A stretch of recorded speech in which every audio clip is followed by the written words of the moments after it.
That's where I long to be, with my three good companions, just my rifle, pony and me. Microciné, bonjour ou bonsoir, ça va dépendre de l'heure à laquelle vous allez découvrir cette nouvelle émission. Je suis très content aujourd'hui parce qu'on va parler de deux cinéastes autrement, différemment.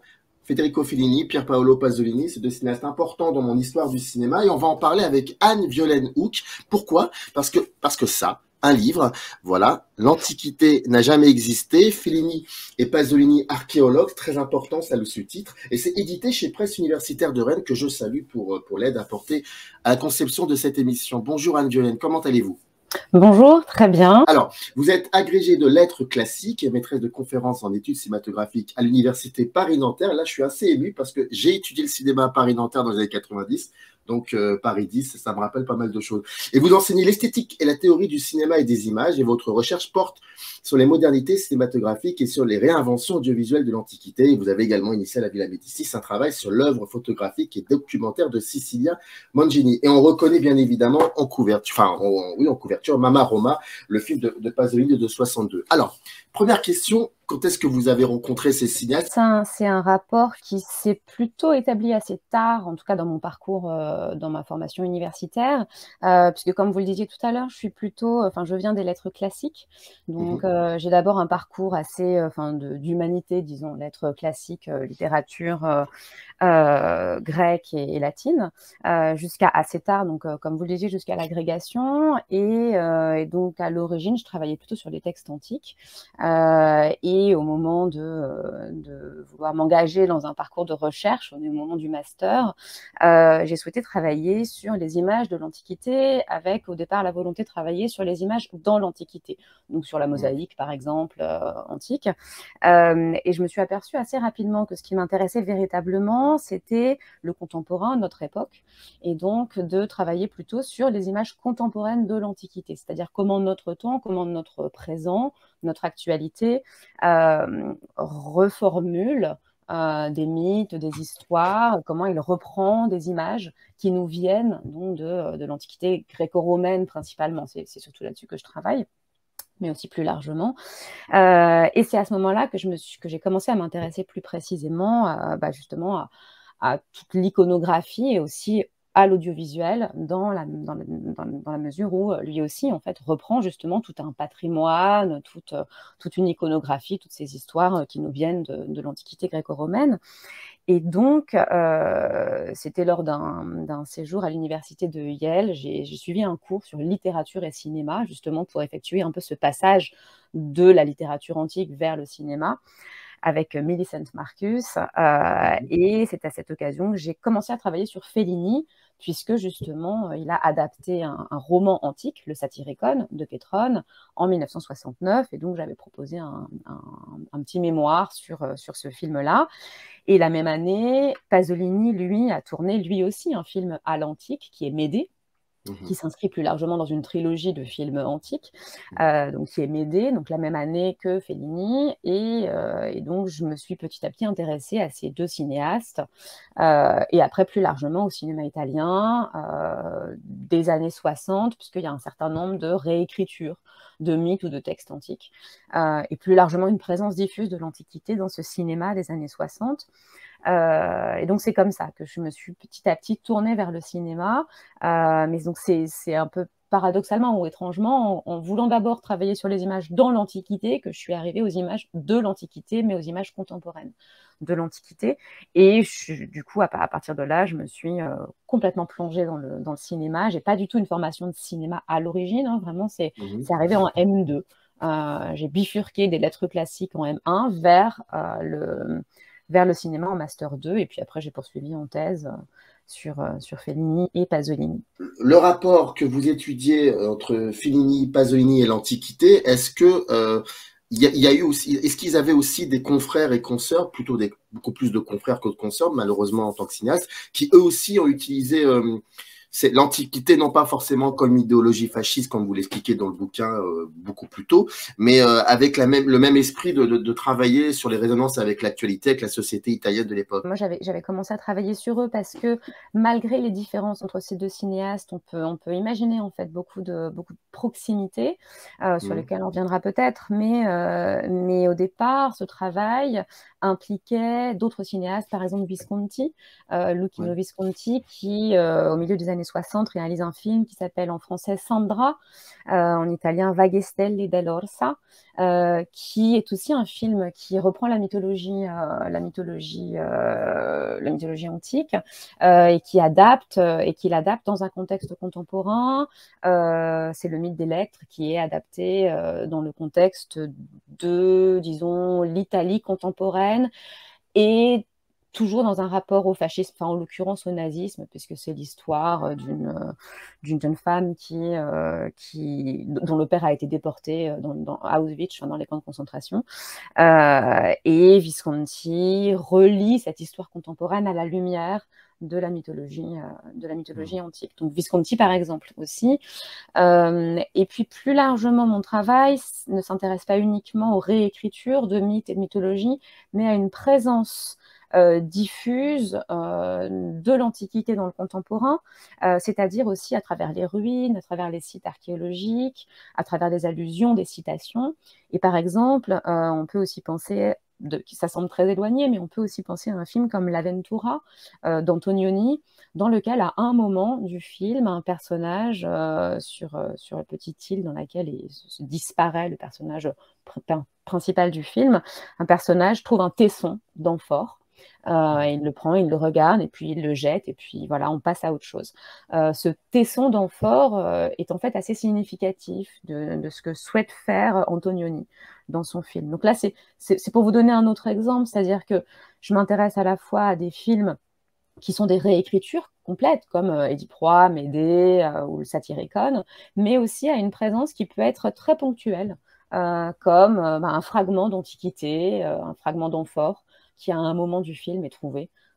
Voilà, et j'essaie de déplier un peu ce que ça peut nous dire, pourquoi un cinéaste, et notamment à un moment où il fait quelque chose d'assez novateur dans le champ cinématographique.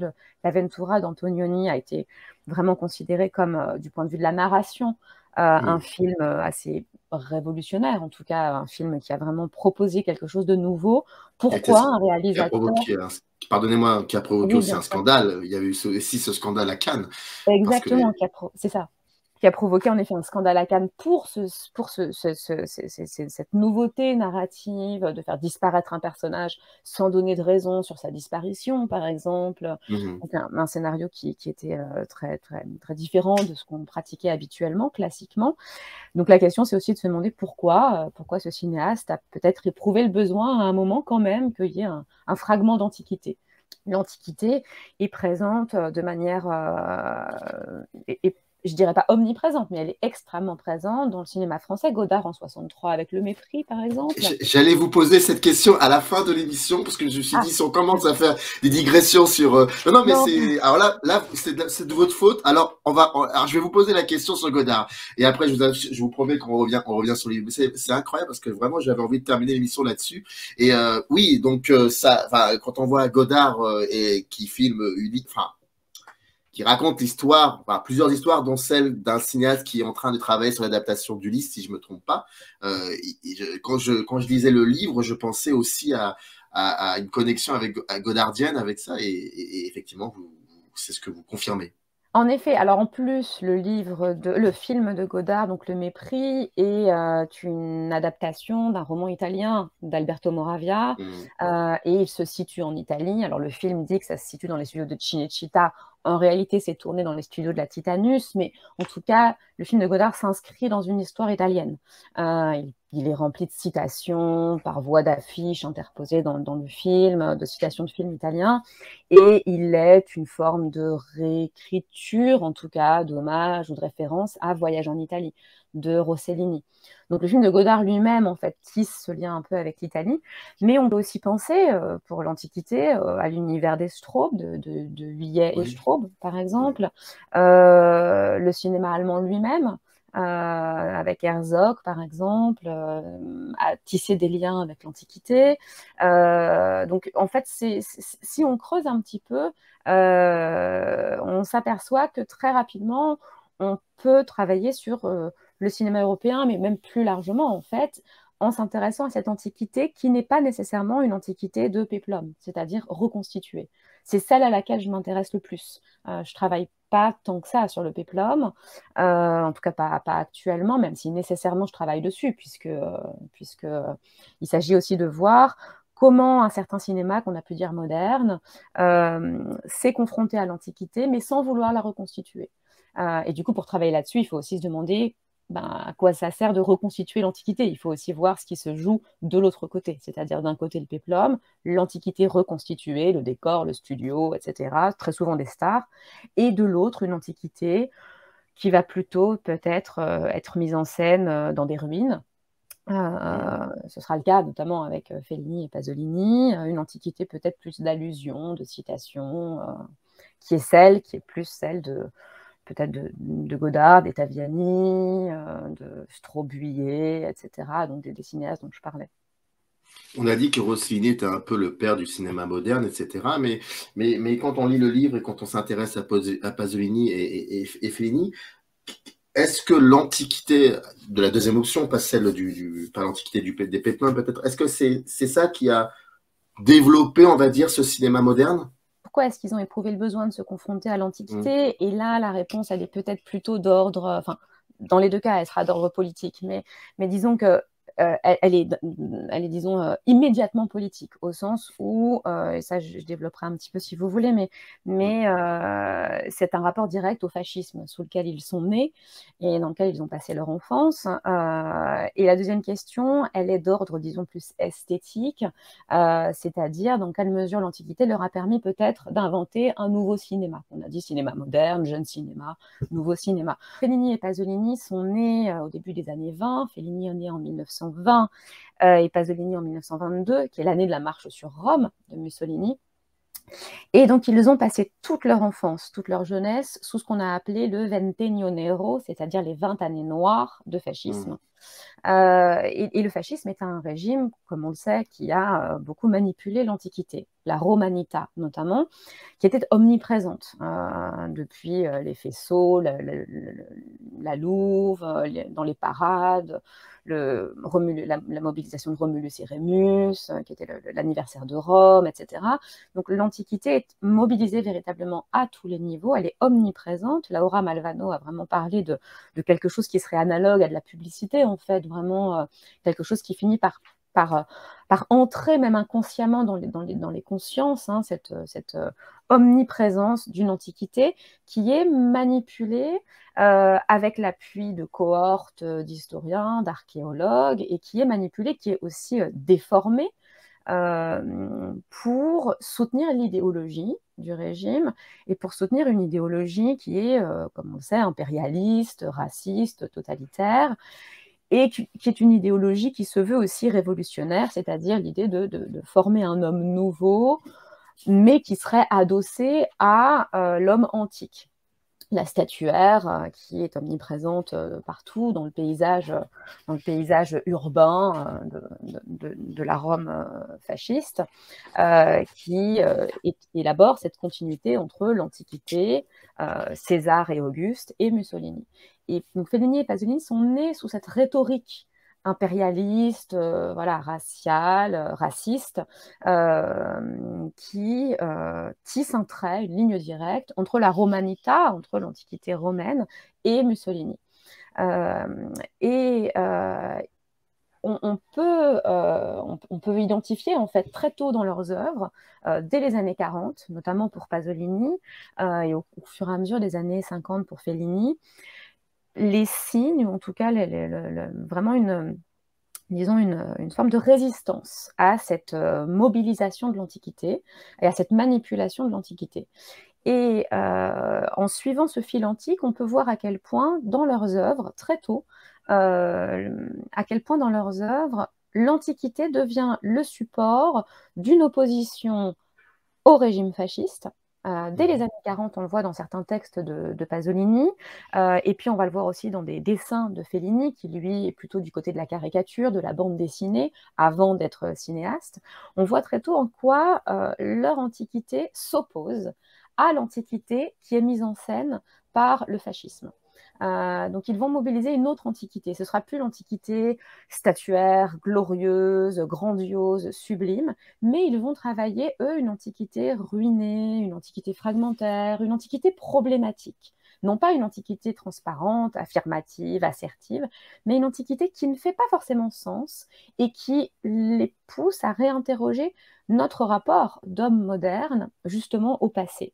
Dans l'idée, peut-être, et c'est le titre que je donne, l'Antiquité n'a jamais existé, qui est une reprise d'une phrase de Fellini, que Fellini prononce dans un entretien avec Alberto Moravia au moment du Satyricon, qui est cette idée que le régime fasciste avait affirmé que l'Antiquité avait existé, qu'on pouvait la connaître et qu'on en était les dignes descendants.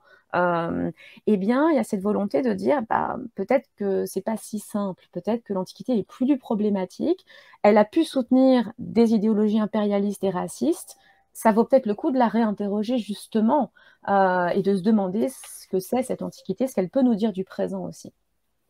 Et donc tous les deux vont se saisir de l'Antiquité, mais mettre en scène une autre Antiquité que celle qui avait été mobilisée par le fascisme. Il y a aussi cette idée que, justement, alors il y a un texte que je trouve très beau, très connu, de Serge Danet, dans La Rampe, qui dit l'Italie, enfin le cinéma moderne est né sur les ruines d'un cinéma anéanti et disqualifié. Un cinéma anéanti, donc c'est du critique Serge Danet dans La Rampe, le texte s'appelle La Rampe bis, donc ce cinéma moderne est né sur les ruines d'un cinéma anéanti et disqualifié. Et pourquoi anéanti et disqualifié? Parce que c'est une interrogation qui touche la question de la mise en scène directement.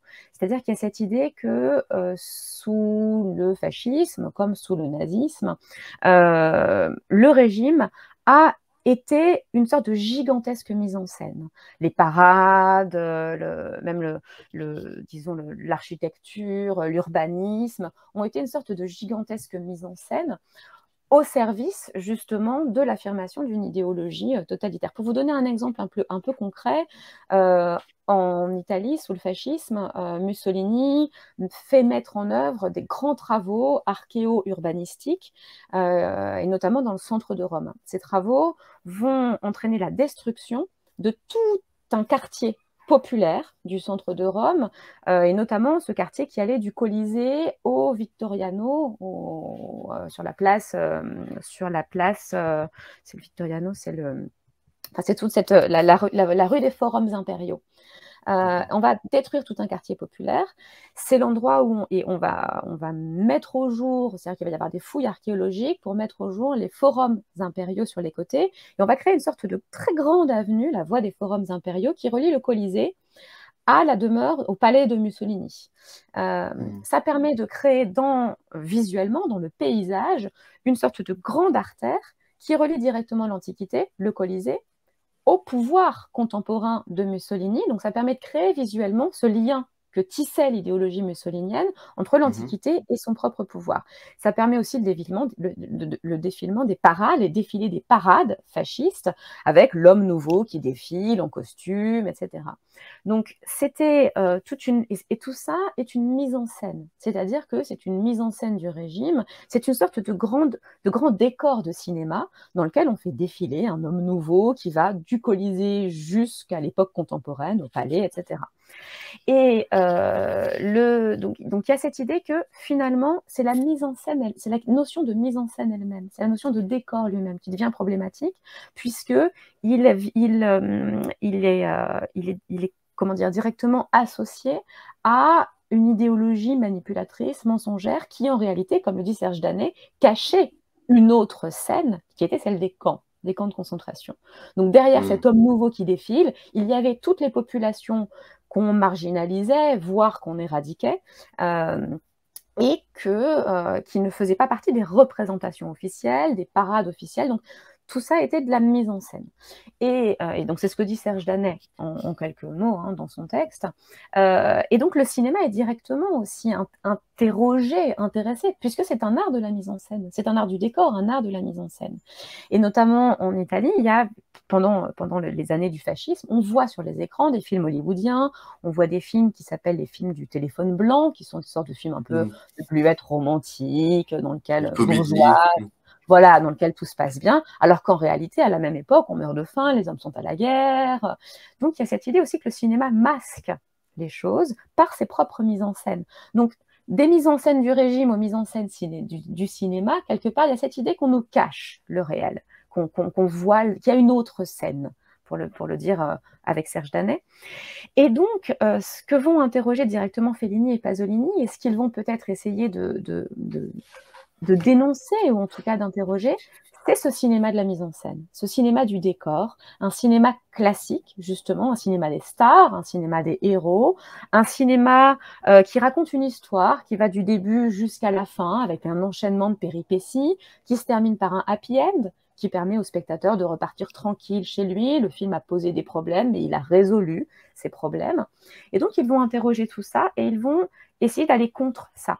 Donc, d'aller contre un cinéma du décor, un cinéma peut-être du studio. Alors là, on pourra l'interroger avec Fellini, mais en tout cas, voilà, on pourra pouvoir un peu interroger ça, mais contre un cinéma, justement, du sublime, du grandiose, et contre un cinéma qui apporte des réponses aussi, contre un cinéma du happy end, contre un cinéma dans lequel la narration s'enchaîne de manière classique avec des protagonistes clairement identifiés, avec voilà, cet enchaînement de causes-conséquences qui finit petit à petit par aboutir justement à une fin qui résout tout. Je suis un peu schématique, mais bon, il y a cette idée justement de proposer un cinéma peut-être plus troué, plus fragmentaire, plus interrogatif. Pasolini parle d'un cinéma qui n'apporte pas de conclusion, qui laisse les problèmes en suspens. Et donc voilà, un cinéma. Et c'est avec ça peut-être que l'Antiquité, et notamment sous sa forme ruinée, c'est-à-dire sous la forme des ruines, va permettre, et du fragment, donc, va permettre de proposer des nouvelles modalités narratives et esthétiques. Il y a toute une grosse partie dans le livre qui se nomme Vision, et c'est très très paradoxal parce que donc c'est un cinéma du réel en quelque sorte, de montrer réellement les choses en utilisant comme décor l'Antiquité. Mais ce qui est très troublant, c'est qu'il y a aussi le fait qu'ils vont aussi travailler beaucoup, eux, sur l'inconscient, sur l'onirisme, sur les visions. C'est ça, c'est vous parliez de vision. En plus de cela, le livre commence sur les fameux rêves de Fellini, où il raconte qu'il rêve beaucoup de Pasolini. Il y en a pas mal comme ça. Mais est-ce que c'est paradoxal de travailler sur le réel, de ne pas montrer de conclusion, de faire des films où le spectateur a une place importante dans la construction du film, parce que je pense que il y a aussi cet aspect-là qui s'éloigne un peu de ce cinéma fascisant où le spectateur, finalement, on le considère plus, alors que Pasolini finit considère énormément le spectateur. Mais le fait de le travailler sur un mode onirique, un mode d'une forme de vision, quelque chose d'inconscient, est-ce que pour vous c'est paradoxal, ou au contraire ça participe à ce modernisme-là? Non, alors ça en participe vraiment. Alors on peut déjà peut-être dire aussi les propos que Fellini a pu tenir au moment où on l'a accusé de trahir le néoréalisme. Justement, le néoréalisme, qui est donc ce mouvement du cinéma d'immédiate après-guerre, qui visait justement à sortir des studios et à filmer le quotidien, à filmer en décor naturel, en lumière naturelle, et avec, si possible, pas d'acteurs, que des non-professionnels. Et donc, Fellini et Pasolini sont nés avec ce néoréalisme, c'est-à-dire que Fellini lui-même a travaillé avec Rossellini, il a participé au tournage de Paisa, par exemple, donc il a vraiment tourné avec Rossellini, qui est un des représentants du néoréalisme. Et Pasolini n'a pas travaillé avec les réalisateurs néoréalistes, mais il a vu ces films, il a été très marqué par Rome, ville ouverte, par exemple. Mama Roma est une référence à Rome, ville ouverte. Et donc Fellini, quand il a commencé à réaliser ses films, et notamment avec La Strada, à partir de La Strada, puis Les Nuits de Cabiria, a été accusé de trahir le néoréalisme et de plonger dans un univers plus mystique peut-être, plus onirique déjà. Et il répondait en disant qu'il ne trahissait pas du tout le néoréalisme, puisque la réalité est aussi une réalité intérieure, c'est-à-dire que s'intéresser au monde intérieur des personnages, à leur univers intérieur, c'est aussi s'intéresser à la réalité. Et que la réalité, ce n'est pas uniquement justement ce qu'on voit, mais c'est aussi peut-être ce qu'on ne voit pas, d'une certaine manière. Et ce qui est justement, ce qui constitue notre psychologie, ce qui constitue nos rêves, nos fantasmes, c'est de l'ordre du réel en réalité. Donc il y a déjà cet aspect-là qui est que pour Fellini, s'intéresser à notre univers onirique, s'intéresser à nos désirs, à nos fantasmes, etc., ça n'est absolument pas quelque chose qui serait irréel, au contraire. Au contraire. Et il y a cette idée-là aussi, évidemment, chez Pasolini. Tous les deux vont en plus être des grands lecteurs de psychanalyse. Et tous les deux vont pratiquer à leur manière la psychanalyse, par exemple. Et donc, Pasolini dira la même chose. Il dira que le monde contemporain, qu'il va appeler le nouveau fascisme, qui est le néo-capitalisme, est un monde qui, justement, a peur de l'irrationnel. Un monde qui a peur du sacré. Et il dira que justement, cette partie-là est peut-être ce qui rend le monde qui nous entoure encore plus réel. C'est-à-dire qu'il va accuser le monde contemporain de développer ce qu'il va appeler l'irréalité. C'est-à-dire, justement, l'irréalité, c'est lié presque à une forme d'actualisme ou d'actualité, c'est-à-dire un monde qui coupe ses racines avec le passé, qui coupe les liens avec, pas seulement l'Antiquité, mais avec le passé au sens large, et avec tout ce qui nous nourrit de ce passé, les rites, les rituels, les traditions. Il observe par exemple en Italie la disparition des dialectes, de toute une diversité culturelle qui s'enracine justement dans des passés différents. Et il verra progresser ce qu'il appelle l'homologation, c'est-à-dire la standardisation des modes de vie et des comportements et des modes de pensée, une forme de modernisme, si vous voulez, cette standardisation des modes de vie qui crée un homme, quelque part, coupé de toutes ces traditions, coupé de son passé, etc. Et pour tous deux, en revenir quelque part aussi à une sorte de doublure irrationnelle, de doublure un peu de sacré du monde contemporain, c'est essayer justement de réactiver la force motrice du passé en ce qu'elle peut permettre justement de résister à cette fuite vers l'avant contemporaine, de réinscrire aussi l'humanité dans justement ce lien avec... il n'y a rien de réactionnaire à ça. C'est vraiment prendre conscience que nous sommes tissés de temporalités multiples, que les paysages aussi sont tissés de temporalités multiples. Pasolini est presque un penseur de l'environnement dès les années 60-70. Il voit à quel point le paysage est dévasté par justement par une sorte de catastrophe écologique qui justement perd la mesure de ce rapport de l'homme et des paysages à ce qui les a précédés. Mais ce qui est très étrange aussi, c'est quand on connaît aussi le travail de Fellini et qui plus est ce travail de studio. Et c'est ça qui m'intéressait justement, c'est que ce sont deux cinéastes qui ont deux poétiques, on va dire, très différentes. Pasolini, en effet, est associé au cinéma en décor naturel, vraiment, et même au cinéma qui va essayer de s'éloigner le plus possible du centre. Il fait ses premiers films à Rome, mais pas du tout dans le centre de Rome. Il fait ses premiers films dans ce qu'on appelait les borgate, c'est-à-dire les sortes de faubourgs, la périphérie romaine. Puis il tourne dans le sud de l'Italie.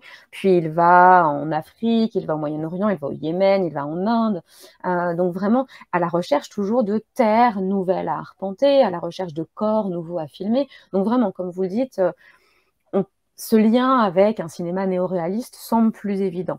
Et avec une volonté aussi de se confronter à ce qu'on peut appeler le réel, même si c'est une notion très compliquée.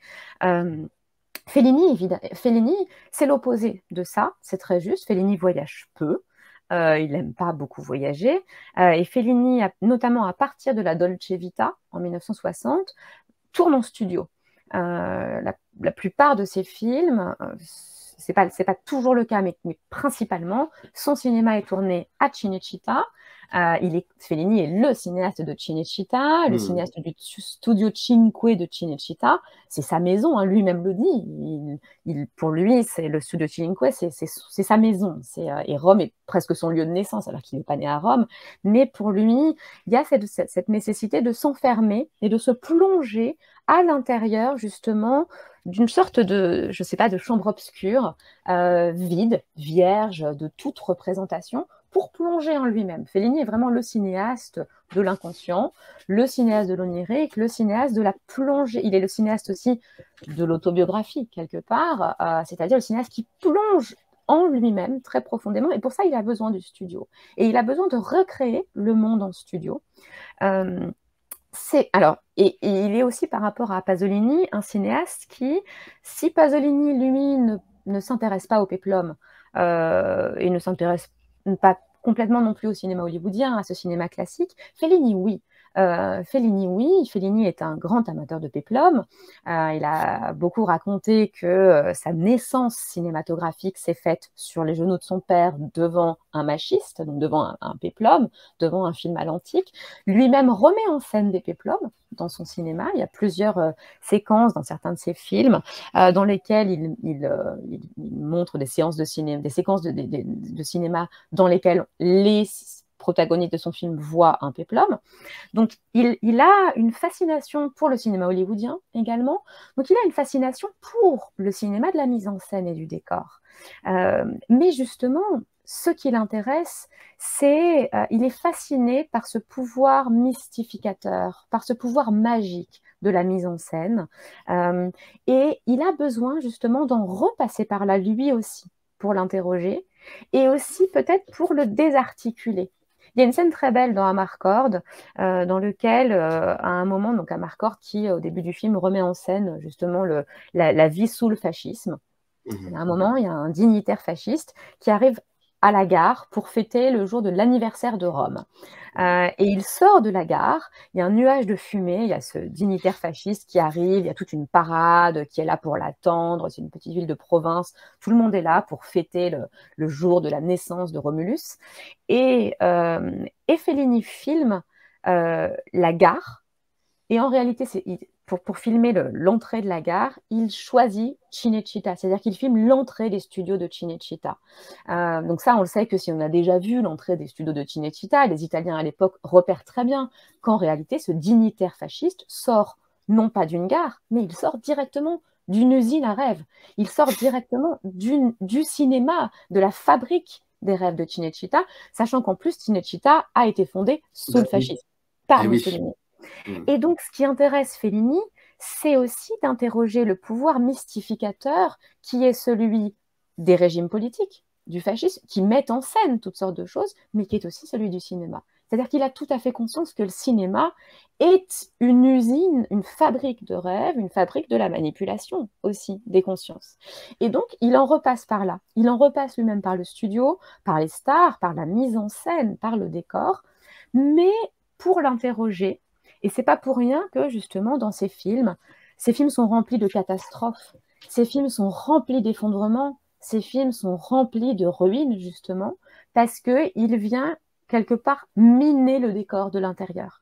Il vient détruire de l'intérieur ses propres mises en scène, d'une certaine manière.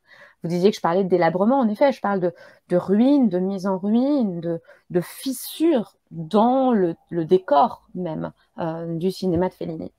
Et donc, tous les deux le font de manière très différente, en fait. Interroger le cinéma et peut-être refonder le cinéma, tous les deux le font d'une manière très différente. S'il n'y avait pas eu s'il n'y avait pas eu Mussolini, est-ce qu'il y aurait eu Fellini et Pasolini? C'est difficile. Là, on réécrit l'histoire. Enfin, moi, je vous dirais que non. C'est-à-dire qu'il y aurait pas eu, enfin, leur cinéma n'aurait pas eu cette forme. On peut même se dire, est-ce qu'ils auraient ressenti, on fait vraiment l'histoire, il est si, mais est-ce qu'ils auraient ressenti le besoin peut-être de s'exprimer de cette manière-là? Est-ce qu'ils auraient ressenti le besoin de passer par la voie artistique, c'est-à-dire par la voie de l'expression, pour interroger leur époque? C'est pas si évident. puisqu'il y a ce sentiment-là, et Pasolini l'exprime très nettement. C'est pour ça que ce que je fais aussi dans le livre, c'est de relire Fellini à la lumière de la pensée pasolinienne, à la lumière de la théorie pasolinienne. Parce que Fellini n'est pas un théoricien, Fellini n'aimait pas beaucoup s'exprimer. Pasolini, oui. Et donc, c'est ce que Pasolini exprime très clairement, c'est-à-dire, il a une phrase que je trouve très très belle qui dit qu'il ne faut jamais adopter le langage de nos ennemis. Et Pasolini a tout à fait conscience que tout se joue au niveau de l'expression, tout se joue au niveau du langage. Et il a tout à fait conscience que, et notamment ce qu'il appelle le nouveau fascisme, c'est-à-dire le néo-capitalisme, finit par, quelque part, nous gagner, parce qu'il transforme l'expression en communication et en information. Il y a ce sentiment que, notamment par le biais de la télévision, le système contemporain, ce qu'il appelle le nouveau fascisme, vient pervertir même les voies par lesquelles on s'exprime. Le cinéma lui-même, qui est quelque part un peu formaté par la nécessité qu'il puisse être diffusable à la télévision, par exemple. Ça, c'est Fellini qui le dira. Il y a ce sentiment que tout devient un peu publicitaire, que tout doit être facilement communicable, que tout est transformé en faits, en actualités, qui s'éliminent les unes après les autres. Et donc, la voie de résistance, elle passe par la nécessité de développer toujours des langages qui résistent à cette sorte de règne, en tout cas de diffusion de la communication. Et donc, et ça, ils en ont le sentiment assez rapidement sous le fascisme. Le fascisme voulait justement éradiquer l'usage des dialectes. Il voulait éradiquer l'usage du lei, c'est-à-dire la formule de politesse, notre vous de politesse français. C'est-à-dire qu'il voulait travailler directement sur l'expression, sur les diversités d'expression, pour créer une sorte de langue artificiellement uniformisée, dans lesquelles il n'y aurait plus de formule de politesse, parce que tout le monde est égal, et dans lequel il n'y aurait plus non plus de dialecte, puisqu'il n'y a pas de différence culturelle. Ça n'a pas marché sous le fascisme, enfin c'est ce que dit Pasolini, mais il dit le nouveau fascisme, la société de consommation et de communication contemporaine, elle y arrive. Et donc, elle est en train de nous toucher, nous, intérieurement, par nos modes d'expression même, parce que nous devenons, en gros, des sortes de machines de la communication, de l'actualité, etc. Et donc, il faut travailler l'art, il faut travailler les voies expressives pour résister de l'intérieur, justement, au fascisme et au nouveau fascisme. Donc, je réponds de manière un petit peu peut-être complexe et détournée à votre question. Non, parce que ça me rappelle personnellement, un des plus beaux films de Fellini, beaucoup plus tard, dans les années début 80, c'est Ginger et Fred. Exactement. Là, il méconnu malheureusement et assez difficile d'accès ce film d'ailleurs, paradoxalement, mais c'est vrai que ça me rappelait Ginger et Fred. Mais dans le livre, il y a un long passage sur Ginger et Fred, justement, parce que c'est ce film magnifique dans lequel il met deux de ses acteurs fétiches, Mastroianni et Masina, qui sont pris dans l'enfer télévisuel et dans l'enfer du direct télévisuel. Ils sont contraints de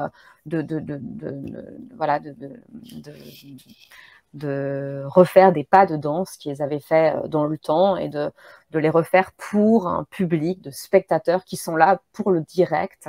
Et je consacre un certain nombre de pages justement à la manière dont Fellini justement critique cet univers du direct et dans lequel, à travers la question de la danse et de la répétition et du mouvement et de comment la danse c'est aussi être capable de revenir sur des pas qu'on a répétés longtemps et comment on est capable justement, en retravaillant le passé, en une sorte de densité temporelle, comment on est capable de produire des choses en nouveauté. Et c'est ça qu'interroge Fellini, c'est comment justement notre époque contemporaine, dans son actuel, dans son direct, dans cette temporalité-là, ne permet plus justement de réactualiser véritablement le passé. Donc je fais plusieurs pages sur cette question de la danse dans Ginger et Fred. D'ailleurs, par rapport alors, le sommaire, il y a 4 parties. Il y a l'antimodèle, il y a généalogie, pardon, archéologie. Après, il y a plusieurs sous-parties. Il y a révolution et il y a vision. Comment vous avez, je pose souvent cette question à c'est ceux qui viennent avec un livre. Comment vous l'avez pensé? Comment vous avez approché, questionné cette thématique et comment vous avez pensé la structure du livre?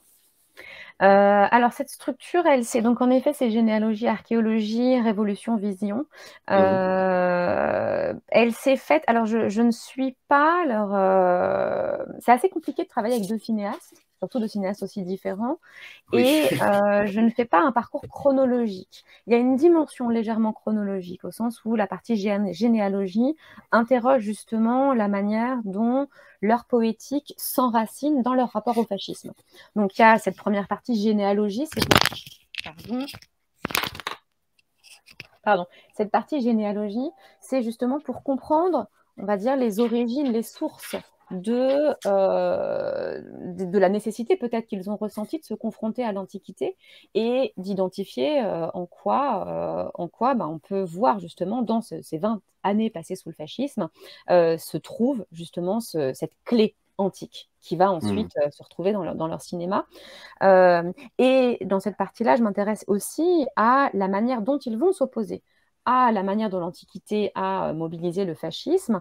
Et donc, je m'intéresse à leur toute première, à leur formation d'une certaine manière et à la manière dont ils vont puiser dans 2 disciplines qui ne sont pas très reconnues non plus dans l'immédiat après-guerre et qui sont la psychanalyse et l'ethno-anthropologie. Donc la généalogie, c'est un petit peu justement sur la source de leur poétique de l'antique. Et ensuite, il m'a semblé que je devais m'intéresser à leur démarche, justement. Donc la partie archéologie, c'est une partie qui s'intéresse à la manière dont chacun d'eux, très concrètement, va mettre en œuvre véritablement comment tous les deux vont procéder pour trouver l'Antiquité à même le contemporain. Comment ils vont procéder, et c'est ce que j'appelle archéologie, dans l'idée qu'il y a une archéologie horizontale chez Pasolini, qui va justement comme ça s'éloigner le plus possible de Rome, arpenter des territoires à la recherche de corps, à la recherche de paysages, une archéologie verticale chez Fellini, qui est cette plongée dans le studio en puisant dans son propre inconscient. Donc là, ce sont leurs démarches, c'est-à-dire les castings, la question de comment ils font pour trouver vraiment l'Antiquité dans le réel qui les entoure ou qui leur est intérieur. Donc ça, c'est vraiment voilà, s'intéresser à la généalogie, s'intéresser à leur démarche.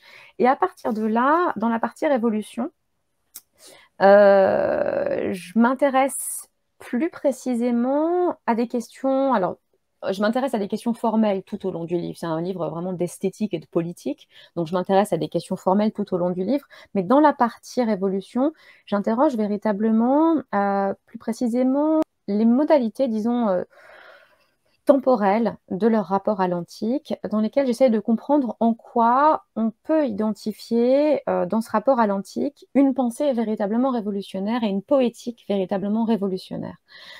J'essaye de distinguer, à travers le motif de la Lune, j'essaie de distinguer la manière dont il propose une révolution au sens cosmique, justement, c'est-à-dire les circonvolutions de la Lune, une révolution qui éprouve le besoin d'en repasser par le passé pour aller de l'avant, à l'opposé de la révolution fasciste, qui était une révolution justement qui s'adossait à une antiquité de marbre blanc, qu'il fallait d'une répétition, disons, formelle de l'Antiquité, une répétition en réalité mortifère de l'Antiquité, et opposé également à la révolution, disons, 68 tarde, à la révolution qui serait 68 tarde, ou en tout cas une révolution entendue sous le modèle du progrès et qui serait celle de la table rase du passé.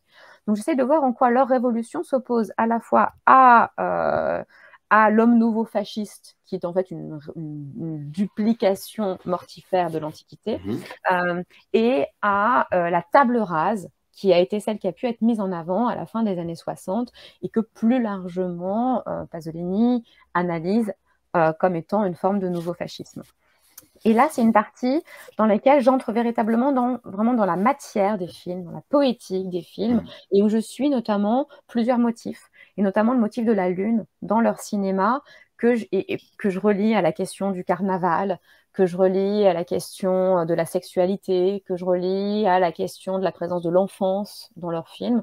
Donc là, c'est vraiment une partie vraiment de poétique et d'analyse esthétique de leurs films.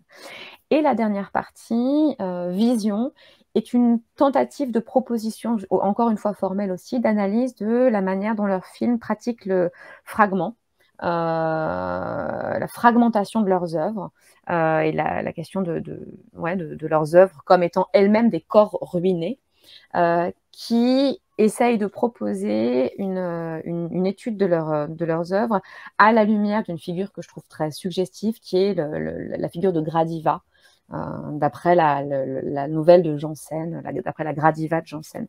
Le parcours, il est à la fois, disons, il n'est pas complètement chronologique, mais il s'intéresse quand même à la généalogie, et il articule tout au long de l'ouvrage des questions poétiques, esthétiques, théoriques, formelles, à une interrogation plus profondément qui est politique. Comme vous dites, il y avait un moment, je l'avais noté, excusez-moi, mais je l'avais noté, c'est regarder le cinéma de l'un par le prisme de l'autre. Ça, c'est très important en tout cas. Oui, disons que c'est... Alors, regarder le cinéma de l'un par le prisme de l'autre, c'est principalement, dans le livre, quand même aussi, essayer de voir le cinéma de Fellini à la lumière de Pasolini. De Pasolini, c'est ça. Voilà, c'est plutôt dans ce sens-là que ça joue, encore que ça se joue dans les deux sens, mais il y a une inégalité, en un sens, entre les deux cinéastes, c'est qu'il y en a un qui est principalement cinéaste, Fellini, et l'autre qui est poète, romancier, cinéaste, il a écrit des pièces de théâtre, et c'est aussi un penseur, un théoricien du cinéma, de la littérature, et c'est aussi un penseur politique. Pasolini a écrit des textes très connus dans les quotidiens, dans les journaux de son époque, qui sont regroupés dans les écrits corsaires et les lettres luthériennes, entre autres. Et c'est un penseur du politique, véritablement. Et donc, j'essaye de repenser Fellini à la lumière de Pasolini, puisqu'on a eu tendance à considérer que Fellini était apolitique, ce qui est complètement faux. Et donc, j'essaye de voir la portée politique de l'œuvre de Fellini à la lumière, justement, des analyses que fait Pasolini de son époque. L'Antiquité n'a jamais existé, Fellini Pasolini archéologue, c'est édité chez Presse Universitaire de Rennes. Dans le descriptif de la vidéo, vous avez un petit lien, vous cliquez dessus, vous savez comment il faut faire, hein, et vous tomberez à ce moment-là sur le bouquin. Merci Anne-Violaine Houck, en tout cas, d'être venue pour nous parler, 2% du livre. Donc, c'est-à-dire qu'il y a encore beaucoup de choses à dire. C'est pour ça que je vous invite à vous le procurer. C'était vraiment, en tout cas, un plaisir. Merci beaucoup à vous. Merci beaucoup. Générique. In the canyon, that's where I long to be, with my 3 good companions, just my rifle, pony and me.